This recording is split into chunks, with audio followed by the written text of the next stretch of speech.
Obviously, integration and mixed marriages are for the Gentiles, not the Jews. We'll see why as we go along. Lubavitcher guru is mighty fine. In 1995, Schneerson became the first religious leader ever to be awarded the United States Congressional Gold Medal. Just this March, Bush too entertained a delegation of Lubavitchers to mark Schneerson's 100th birthday and issued a glowing statement about Schneerson in a White House proclamation. Well, he lived to be 100 probably because of all the adrenochrome and stuff, but anyway. We will have a chance to look at this more closely later, but first let's learn something of the religion the Lubavitchers have dreamed up for thee and me. The touch and feel of your new religion. Let's start our journey at a website run by Jews and Hasidic Gentiles United to Save America, JHG USA. The purpose of the website is to popularize Schneerson's plan for Gentiles. Schneerson's plan calls for non-Jews to be converted into Hasidic Gentiles, a lower life form in the cosmology of America's future. The Reeb's photo is at the top left side of the home page. In the Lubavitch cosmology, rabbis are naturally the top dogs, then come the rest of the Jews, next come former Christians or other non-Jews who have been converted to Hasidic Gentiles. Those folk can have a share in the good life provided they forget Christ or Buddha, etc., and obey the laws assigned to them by the rabbis. At the bottom of the heap are those who refuse to conform to the system. Those people may be lashed, punished, and executed. Read on. I will support everything I have just said, as you read the Jews and Hasidic Gentiles United to Save America, JHG USA website. Be aware of the sliding definitions. The Hebrew word Moshiach, sometimes spelled Mashiach, is the word for Messiah. Sometimes Moshiach connotes a person, but often it connotes the Jewish people as a whole and the utopia they will bring to the world through their transcendence over lesser beings. Christians are idol worshippers. Christmas must be abolished. Here is the flyer the Lubavitchers are circulating. So there's a link to some flyer that is circulating. This document was put into American Congress decades ago, I just want to point out.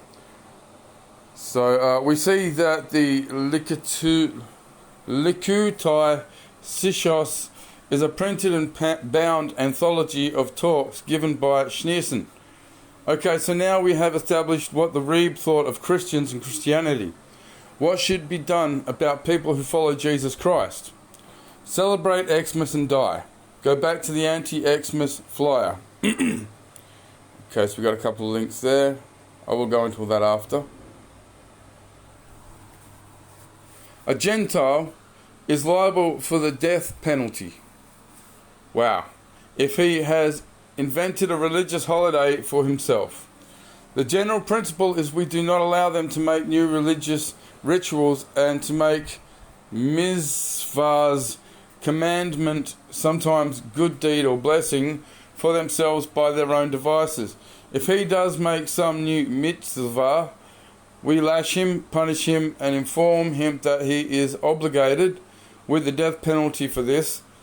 Rambam, Mishneh, Torah, Hilchos, Melachim. So Christians or non-Christian Gentiles, according to the Rambam Mishneh, the Rambam, thank you ma'am, Torah, should be lashed, punished, and put to death if they insist on following their own religious practices, including celebration of non-Jewish religious holidays such as Christmas. What is the Rambam Mishneh Torah? The Rambam is none other than the Maimonides the well-known Sephardic Jewish writer who lived in Spain between 1135 and 1204 AD, one of the great fathers of Judaic thought, the Mishneh Torah is one of his best-known works. See the Sephardic Sages webpage. Maimonides Rambam was the author of the Mishneh Torah, one of the greatest codes of Jewish law, compiling every conceivable topic of Jewish law in subject matter order and providing a simple statement of the prevailing view in plain language. In his own time, he was widely condemned because he claimed that the Mishneh Torah was a substitute for studying the Talmud. Sephardic sages tells us. Maimonides is regarded as a great teacher throughout Judaism, yet these are his words. A Gentile is liable for the death penalty if he has invented a religious holiday for himself. Frog in my throat. For himself. So, to be fair to the Rebbe, the idea that Christmas celebrants be put to death did not originate with him. Indeed, we need to go back further to understand the roots of the Gentiles must be put to death phenomena. Kill them all. The central book in Judaism is the Talmud, which contains the teachings of the Pharisees, those people on whom the New Testament spends so many words. Jesus called their teachings the ways of men, an abomination, and he condemned them for doing so. He was crucified. At the time Jesus lived and up until several hundred years after his death, we were told the teachings of the Pharisees were not written down but were memorized, added to and passed around by word of mouth. This is called the oral law. The Jewish religion as it is today traces its descent without break through all the centuries from the Pharisees. Their leading ideas and methods found expression in a literature of enormous extent, of which a very great deal is still in existence. The Talmud is the largest and most important single piece of literature, and the study of it is essential for any real understanding of Pharisaism. Universal Jewish Encyclopedia, 1948, Volume 8, page 474.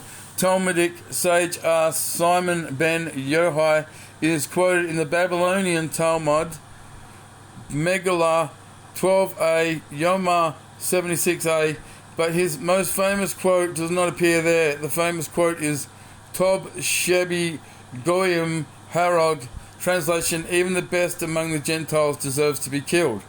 Really? According to the 1903 Jewish Encyclopedia, Ben Yohai was an anti-Gentile fanatic whose life experiences may furnish an explanation for his animosity after making this excuse for the rabbi. The encyclopedia states, hence in the various versions, the best among the Gentiles has generally been altered to read the best among the Egyptians. Okay, so we can't say anything bad about them, can we? No, but they plan to execute us all and they absolutely hate us. But we can't even say one bad thing about them. They are disgusting. Disgusting. Evil, disgusting, and my Lord Father will take care of them.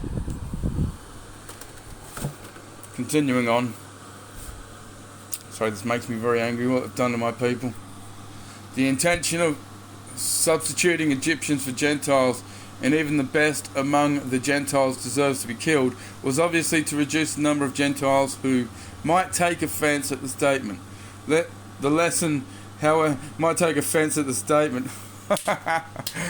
Will take offence at the statement. The lesson, however, is that the Gentiles must be put to death. Concept originated before the Rebbe and even before the Rambam. The kill all Gentiles concept was formulated by a Talmudic sage. See the 1903 Jewish Encyclopedia, published by Funk and Wagnalls and compiled by Isidore Singer under the entry Gentile, Volume 5, page 617. The site given, the Tob Sheb Goyim Harog, is Yerushalmi Jerusalem Talmud, Kiddushim 66C, Massachet, Sophorim, yeah, okay. Other Gentile holidays to be declared verboten.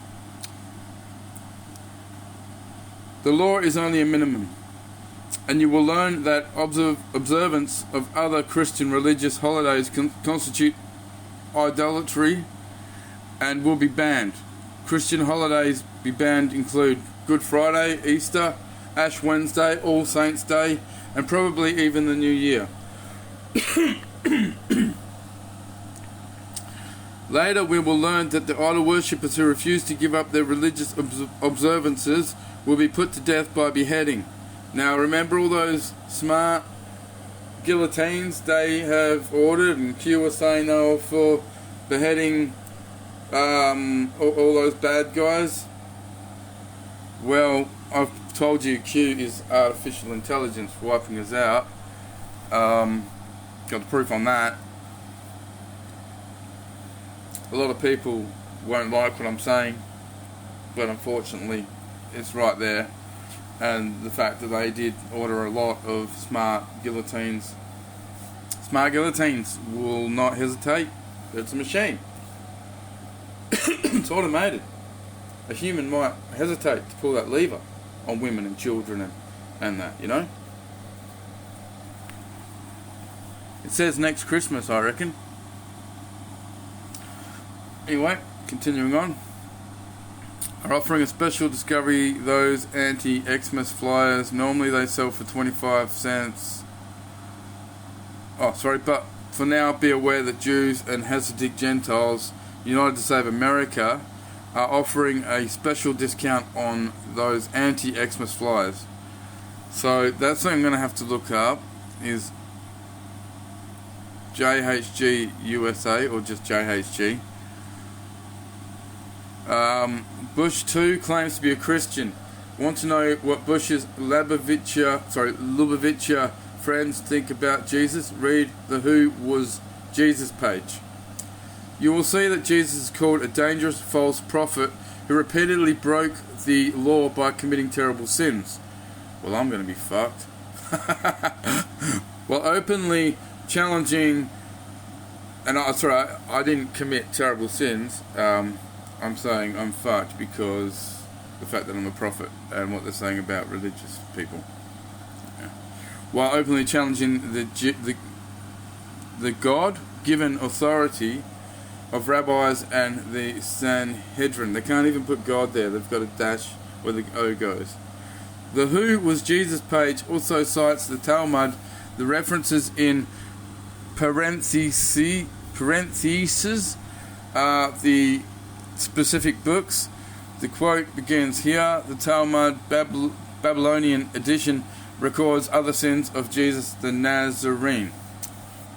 He and his disciples practiced sorcery and black magic, led Jews astray into idolatry, and was sponsored by foreign Gentile powers for the purpose of subverting Jewish worship. Sanhedrin. He was sexually immoral, worshipped statues of stone, a brick is mentioned, and was cut off from the Jewish people for his wickedness and refused to repent. Those are lies. He learned witchcraft bullshit in Egypt, and to perform miracles used procedures that involved cutting his flesh, which is also explicitly banned in the Bible. Such is the blasphemy against Jesus coming from friends and Bush too.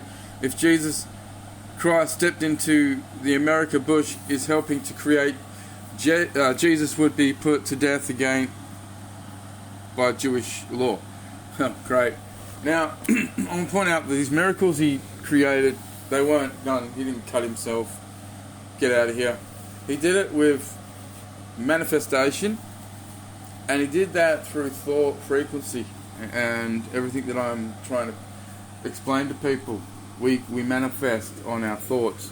So when they're sending bad waves to you, manipulating your thoughts, and when they're showing you violence on TV, violence in games, it's creating a thought pattern of evil that you don't intend, but you are actually creating this world to be even more evil. If you watched lovey-dovey stuff and thought lovey-dovey thoughts, it would all fix itself. But anyway, they don't want that because they believe the opposite. They believe evil is good, good is evil. Okay? So anyway, Lubavitch White House reception. Not only did Bush issue a proclamation, he actually held a White House reception for the Lubavitchers to celebrate the Rebbe's 100th birthday. Bush meets Lubavitch rabbis to mark Rebbe's 100th birthday. U.S. President George W. Bush hosted a delegation of 10 leading rabbis and officials from the Lubavitch Hasidic movement at the White House yesterday. I am moved to say that George Bush has not got a dick, but anyway. The 90-minute meeting took place in the framework of events organised by the movement to mark the 100th birthday of the late Rebbe Menachem Mendel Schneerson. Bush added his signature to a document declaring the late Rebbe's birthday the day of education and charity. Rabbi Shem Tov thanked the president for his support of Israel, of course, and presented him with a Passover Haggadah.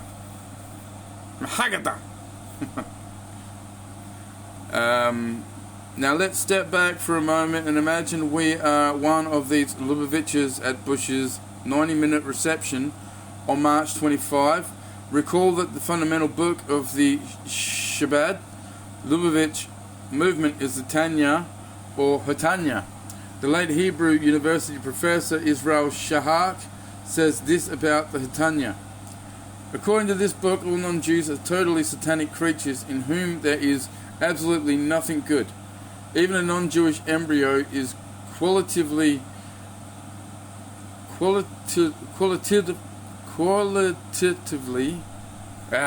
different from a Jewish one. The very existence of a non-Jew is inessential, whereas all of creation was created solely for the sake of the Jews. So God made everything for them, okay? So it's their right to kill you and take everything. So it's okay. Several years later, Shahar cooperated with Norton Medzvinsky to write the Jewish fundamentalism in Israel. The authors say this of Schneerson. The late, highly revered Rabbi Menachem Mendel Schneerson, the Lubavitcher Rebbe who headed the Chabad movement and wielded great influence in Israel as well as in the US, explained that the difference between a Jewish and a non-Jewish person stems from the common expression, let us differentiate. Thus, we do not have a case of profound change in which a person is merely on a superior level. Rather, we have a case about the body. The body of a Jewish person is a totally different quality from the body of members of all nations of the world, i.e. Gentile people. A non-Jew's entire reality is only vanity. It is written, and the strangers shall guard and feed your flocks. Isaiah 61:5. The entire creation of a non-Jew exists only for the sake of the Jews. Remember, they manipulated the Bible to say stuff as well. Evil bastards. So here's my question. Why are these pure and godly Lubavitcher rabbis willing to hang out with a satanic pork-gobbling idol worshipper from Texas? Or was the stink of Bush's Christianity covered up by the perfume of raw power? I wonder if the rabbis explained to Bush their plans for him and his kind. Perhaps they did not need to do that. Perhaps George W. Bush is not really a Christian, but is secretly a Hasidic Gentile. He sure acts that way. Well, yeah, look at it this way, right? He is. They actually did release a letter written by these scum explaining that we're not the same as them, and if we discover the truth, they'll have to squash us like ants, which is what they're trying to do now, squash us like ants. And that they've promised things to these Hasidic Gentiles, whatever you want to call them, and they're not going to get what they've promised them. They'll never see enlightenment like they've promised them, because they're not like them, they're not holy, they're not Jewish. So it all fits in. So the Jewish people, individually and collectively, a kingdom of priests and an holy nation whose jurisdiction is the whole wide world. Can I point out in the Bible, it points out that God struck vengeance on the earth, especially on Israel, because of its apostate leaders, and referred to the trees as Jewish apostate leaders and the grass as its lack of spiritual strength. And here they're saying other stuff, but in the Bible it says that, right? Because they've manipulated the Bible. It's got truth and lies, and that's all part of their game. Confusion. The devil's main tool is confusion. The Rabbi is... But once more, out of fairness, I must point out that this view that the Jewish people are the Son of God is not specifically lubavitcher. Let's return to the Talmud once more. If a heathen smites, I'm having trouble reading this, people, my glasses are fogging up. If a heathen smites a Jew, he is worthy of death. He who smites an Israelite on the jaw is as though he had thus assaulted the divine presence. For it is written, one who smiteth man, i.e. an Israelite, attacketh the Holy One.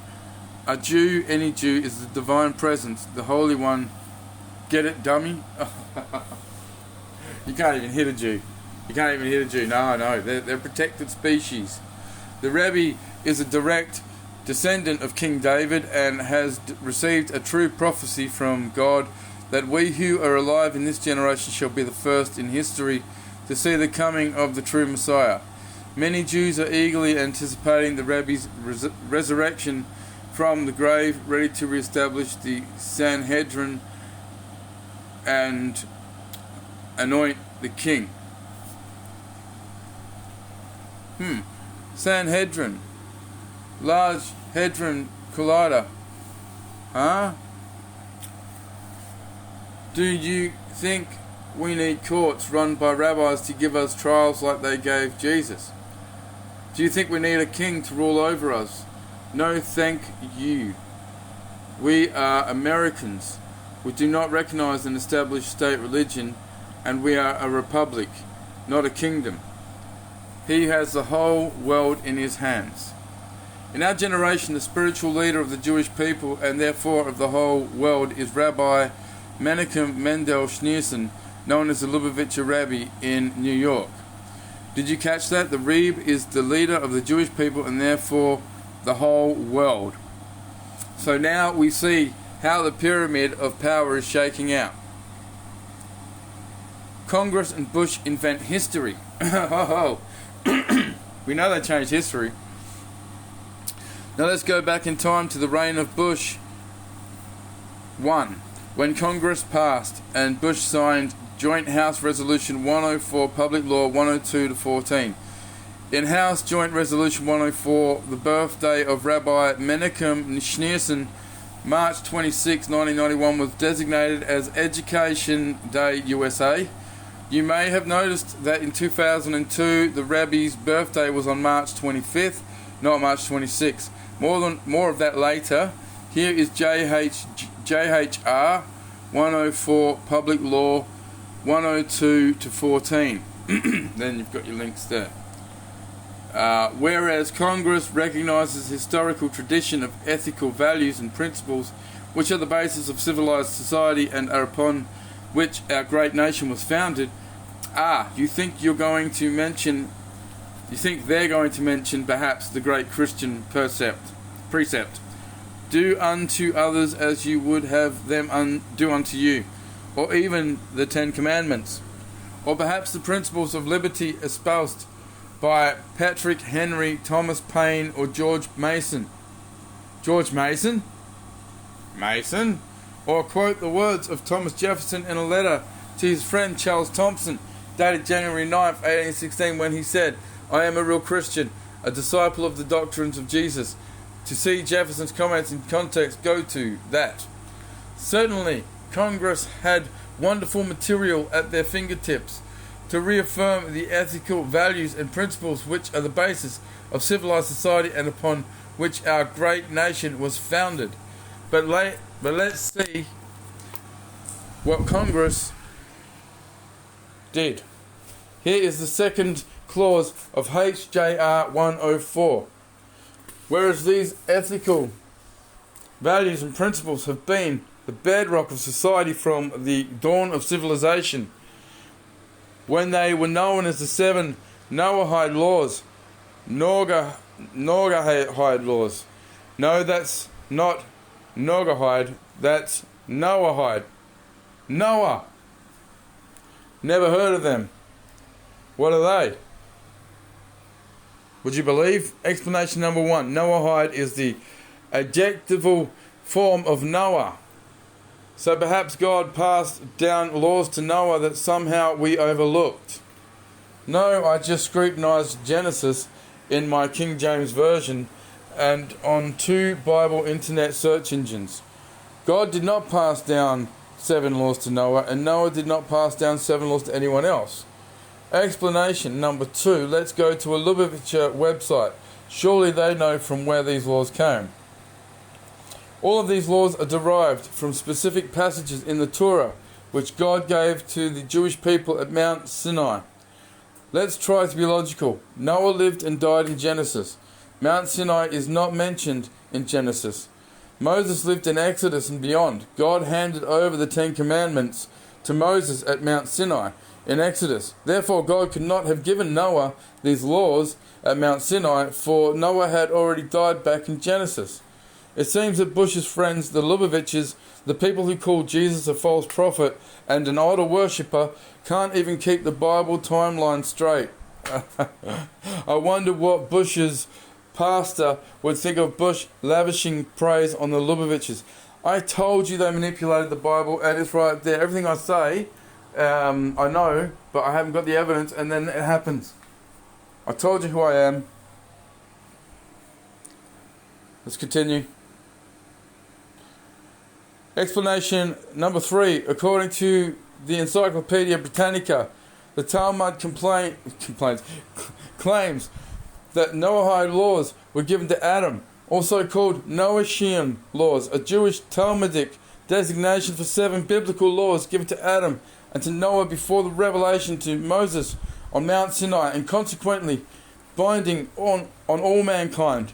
Let's be realistic. These 7 laws which God allegedly gave to Adam were never ever written down in the Bible. However, the descendants of Adam passed the laws down verbally to their descendants, oral law, and so on, until several hundred years after the death of Jesus, the Pharisees started writing them down in the Talmud.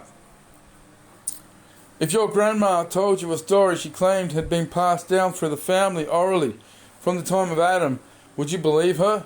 No, of course not. The story is preposterous. Explanation number 4.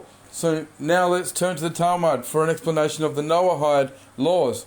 In a footnote to Yebamoth 62a, the Talmud gives the scripture source of these 7 Noahide laws, Genesis 9:7. In Genesis 9:7, God says to Noah, "And you be ye fruitful, and multiply, bring forth abundantly in the earth." Oh my God, my code led me straight to that passage. "And multiply therein." But as you can see, there is not one mention of 7 laws in that verse, despite what the Talmud sage tells us. My code led me to every single individual passage in that topic. He's correct. What he's saying right there, it's not mentioned. That laws were passed down to Noah. Never. Not once. Okay. Explanation 5. Wait, I've overlooked something. Let's return to the Jews and Hasidic Gentiles website.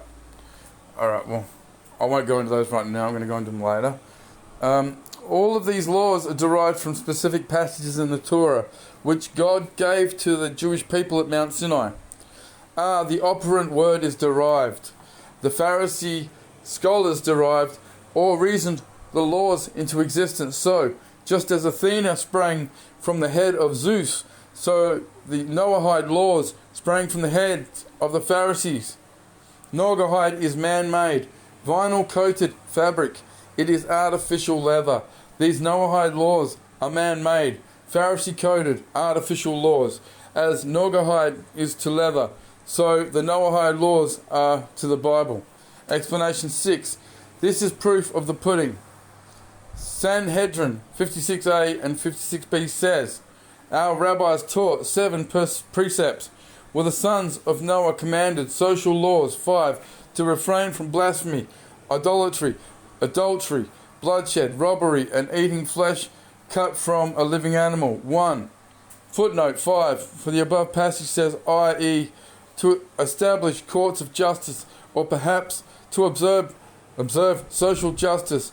Narmonides on Genesis 13 hast dict SV Neutschen precepts translates obedience to authority. Listen up here, fellow Gentile. Obedience to authority is your moral duty. Guess who the authority is? Footnote 1. For the above passage says, these commandments may be regarded as the foundations of all human and moral progress. Judaism has both a national and universal outlook in life. In the former sense, it is the particularistic setting up a people distinct and separate from others, emphasis added, by its peculiar religious law. But in the latter, it recognizes that moral progress and its concomitant divine love and approval are the privilege and obligation of all mankind, and hence the Talmud lays down the 7 Noachian precepts, by the observance of which all mankind may attain spiritual perfection, and without which moral death must inevitably ensue. That perhaps is the idea underlying the assertion passim that a heathen is liable to death for the neglect of any of these. Let's pause here for a moment and notice the phrase I put in emphasis. Setting up a people distinct and separate from others. Now, we can put at least some of it together. The rabbis derived the Noahide laws from Genesis 9:7, by which they grant themselves the power to establish courts and demand obedience to their authority from all other races and nations. Later on in Exodus, God gives Moses the 10 Commandments. You don't have to be a triple PhD to figure out that theologically speaking, laws given by God supersede any laws derived by men. But the Pharisee Talmudists still prefer the laws derived by men themselves. That's why they mention these man-made laws in JHR 104 PL 102-14 and ignore the 10 Commandments. In footnote 5, rabbis have granted themselves authority to establish courts of justice, or perhaps to observe social justice. Yes, they have been doing that. Translates obedience to authority. In footnote 1, that perhaps is the idea underlying the assertion passim that a heathen is liable to death for the neglect of any of these. Now, we can see why JHR 104 PL 102-14 did not cite the 10 Commandments. The 10 Commandments don't give authority to rabbis to set up courts and rule over the rest of mankind, nor give the rabbis the authority to put to death those who will not follow dictates. The Noahide laws do exactly that. The purpose of the Noahide laws is to establish the supremacy of Jews over others, under pain of death. House Joint Resolution 104 PL 102-14 seems to have granted the Noahide laws the status of the fundamental law of the land, only to be tested by the US courts. I told you they put this into the US system, court system and everything, right? Now we can also understand why in 1964 the Reeb wrote that intermarriage between Jews and Gentiles was spiritual cremation for Jews, while at the same time organized Jewry was urging forced integration between Gentiles of different races. One race religion will be permitted to survive, and that is the race religion of the Jews. All Gentiles must lose their sense of belonging to a distinct race, owning a distinct culture, owning a distinct history, and practicing a distinct religion. The Gentiles must be homogenized. What? Because they're a bunch of bloody LBTQ pushing. Anyway, the Gentiles must be made Nogahides and Nogahides only. No white pride, no black pride, no yellow pride. That is racism. Only Jewish pride. That is not racism. That is God's will. This is making me very furious. My God, Father is going to destroy them for this. Okay. Meet your new religion. Part 2. No practicing Yidoni. No meeting with ghosts. The 7 Nogahides laws can be found here. We've got some more links there. We'll go into those later and make another video. But for now, visit lubavitcher Ukrainian archives with me. Oh, Ukrainian.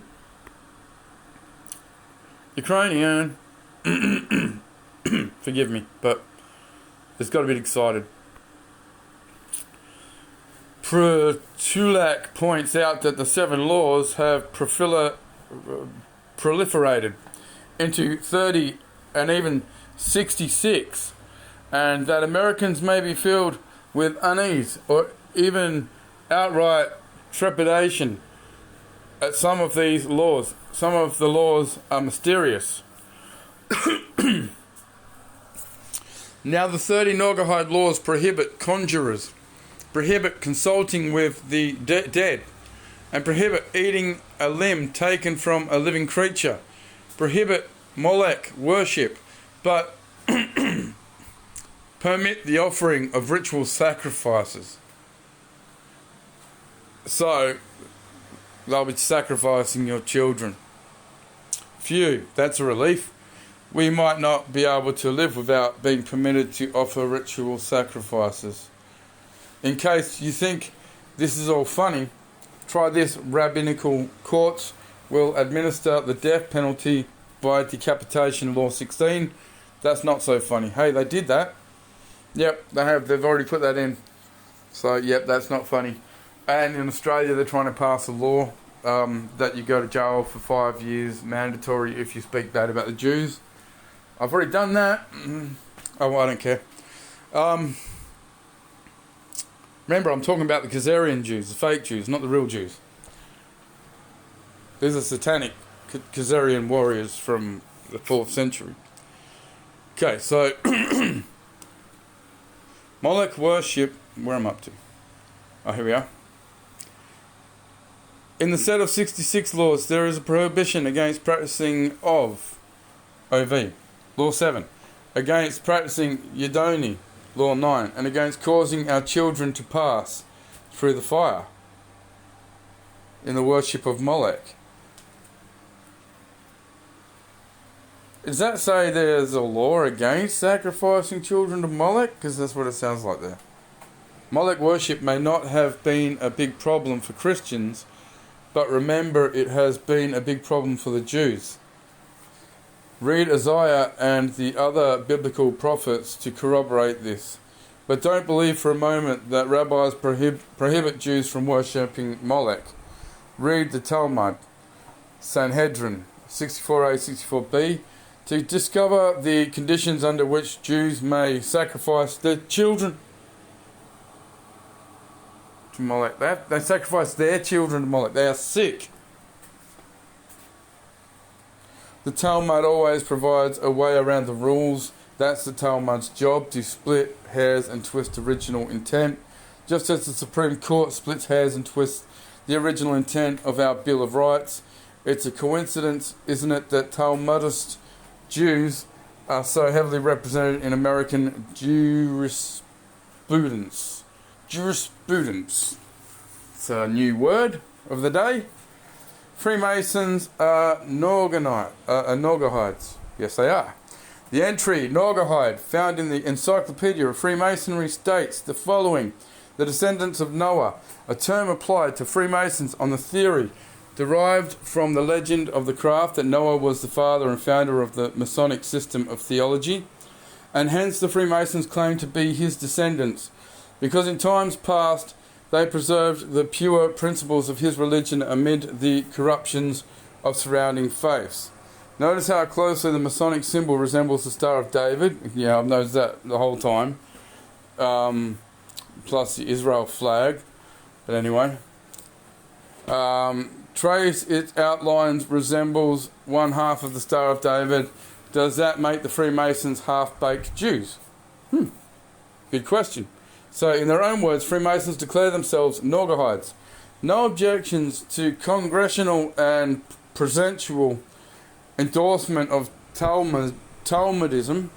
Search for official protests to the 1991 Joint House Resolution 105-102-14 and the congressional presidential endorsement of the Talmudist Noahide laws from the mainstream Christian churches. The evangelical churches and the Catholic Church could find none. The US government endorsement of Talmudism should have brought cries of protest from the American Civil Liberties Union on the grounds that JHR 104PL 102-14 violated church-state separation. The ACLU was silent.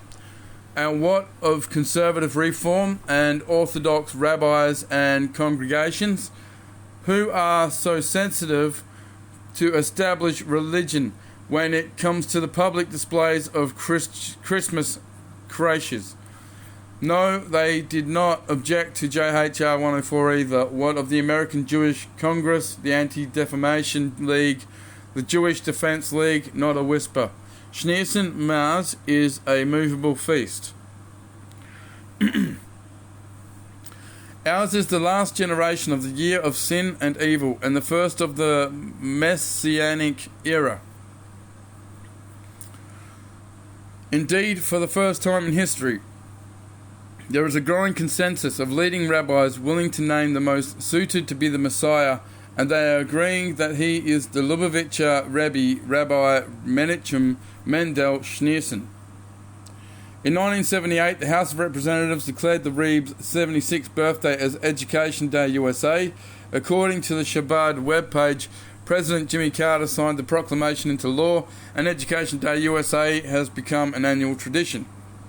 Did you notice that Congress and Bush 1 celebrated National Education Day USA and the Rebe's birthday on March 26, 1991? Bush 2 celebrated the now transmogrified National Education and Sharing Day USA and the Rebe's birthday on March 24, 2002. Naugahyde Laws, in his proclamation announced April 2, 1985, was National Education Day, Reagan says, in honor of the Rebe's 83rd birthday, which falls this year on April 2. March 26, March 24, April 2, the Lubavitchers obviously keep the Jewish Babylonian lunar calendar, and therefore the American presidents keep it too. That's why the Rebe's birthday wanders, and that's why National Education and Sharing Day wanders too. For Education and Sharing Day is merely the deceitfully disguised celebration of Schneerson's birthday. Plan on Christmas being dropped as a public holiday soon and replaced by Schneersonmas. Education and Sharing Day USA. Okay, all together now, let's practice. I'm dreaming of a white Schneersonmas. La la. Very funny. Freedom, equality are misconceived ideals. Hey, let's think back to Bush's March 2002 proclamation again, just to savour his words to the effect that every child, no matter what his background, his, wasn't say there because it says child, his, background, ethnicity or faith get the best education possible. And Bush's praise of Schneerson in the same breath. Schneerson was adamant. He wrote that equality was a misconceived ideal. Also, they are talking about leaving the girls out of education. How the Lubavitchers must have laughed and joked among themselves after they left the pork gobblers' little party on March 25. Later on, we will have a chance to examine the Lubavitchers' own ideas about education. Once we do, you'll probably laugh at George Bush with the Lubavitchers. He is one dumb pork gobbler. So they got promised the world, and instead they got left out to dry. Or they will be left out to dry if they haven't been left out to dry. Sorry. Oh no. Oh no. I've lost my spot.